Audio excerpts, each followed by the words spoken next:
Idea number 10 is to host a neighborhood event, not an open house. An event. We talked about that earlier. That's where you're going to have, Joe's Barbecue or a winery, or if there's a Chinese restaurant in town. Block party. Huh? A block party. A block party. Yeah. Happy hour. Okay. These are the kinds of things that what you're going to be doing is inviting the whole neighborhood to an event, not an open house.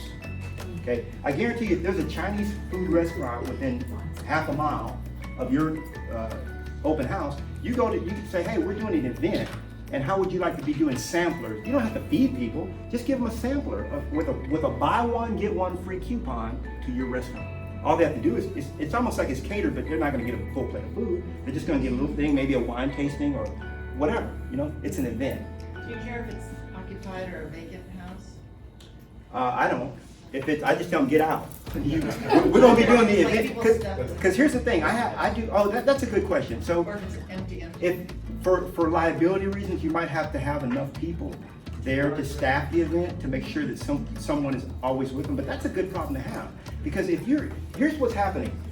Instead of, when you do these as events, as the mega agents do, when you do an event behind it, people come out, and who comes to the event, by the way? The neighbors. That's really who's gonna come to the event. And they're like, man, I like the way you do. Oh, you like this, don't you? Would you like an event at your house when you're ready to sell? Yeah, sure would. Well, great, here's my information. Let me have yours. What's your address again? You see? And so this is a good technique to do.